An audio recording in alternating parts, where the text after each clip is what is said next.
Well, hello, Han. I wonder if you could just give us a brief summary of of your history of how you started into maybe nursing, whether you been nursing or I'd love to what. say I was a nurse, Jill. My big sister's a nurse, I'm not a nurse. The reason I'm working in the hospice sector is my dad died when I was 20, and my big sister and my mum nursed him at home, and it's something I was at university, I couldn't do. And this is my small way of trying to give something back somewhere else. Oh, nice, nice. So, have you worked in a hospice before then, or anywhere, or I have. I had 9 wonderful years down in Dorset at a hospice called Forest Home, which was part of Poole Hospital. And that gave me a fantastic grounding and a lot of learning and experience within hospice care. I then moved to Liverpool and was in the Marie Curie Hospice in Liverpool for 18 months, and again a very different hospice. And then walked in through the doors of Lindsey Lodge. oh, nice one, nice, nice. Yeah. So what have been your sort of proudest moment so far in your career wise? Um, it's a really difficult question. I think something that I look back on that was exceptional to all of us was COVID, and actually trying to get trying to take an organisation through COVID. So looking So, after excuse me, so you were in the hospice I was through in COVID. yeah, and that was down in Dorset, and I think it was so exceptional to all of us. So patients, family, members of staff, volunteers, supporters. Um, our board of trustees at the time just said, do what you need to do to get the organisation through COVID, and actually we bonded really tightly as a team across the board and came out of COVID in a much stronger position than actually when we went into it. I wouldn't like to relive it. There's a lot of lessons from it. You saw the very best in people, but also you saw some really awful situations as well, which was very hard. So I think, Jill, probably if I look back, that's probably the proudest thing, because to have got through that. Yeah. Yeah.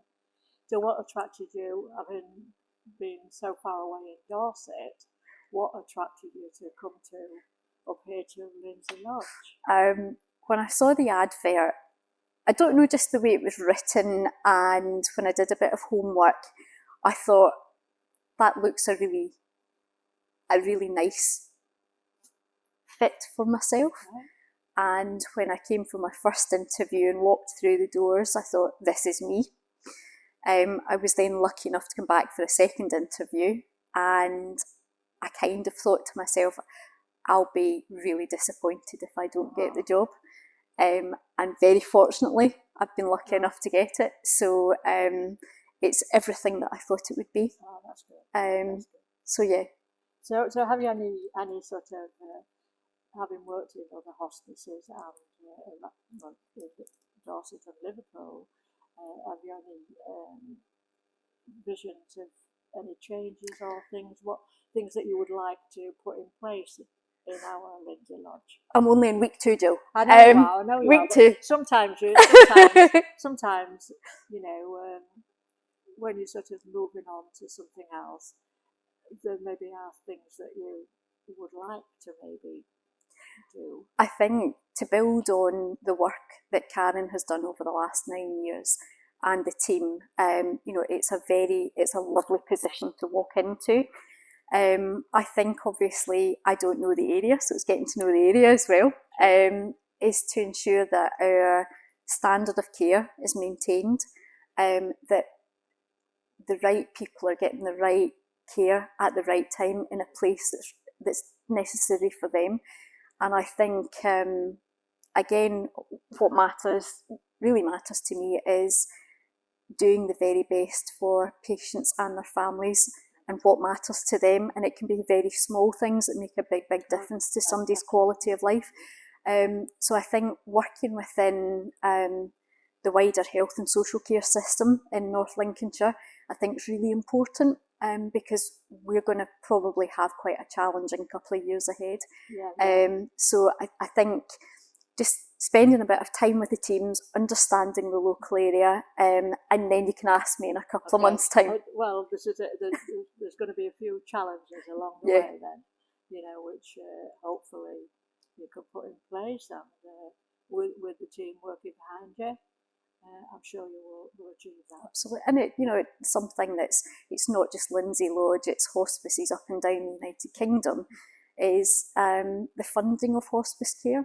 And something that I really struggle with is maternity care isn't funded by people running marathons or having cake sales, so actually why should Leaving the World be funded any differently? So I think from part of my job and the wider team's job is how we can ensure that we get enough money into end of life care, and that will be challenging. That we've got a lot more people living to an older age with a lot more life-limiting aspects to their disease. So the demand on services is getting a lot higher as well. So I think, again, the assisted dying bill coming into the United Kingdom, the conversations round about that, in one way, it's really healthy because it gets people to talk about death and dying, which we're not very good at.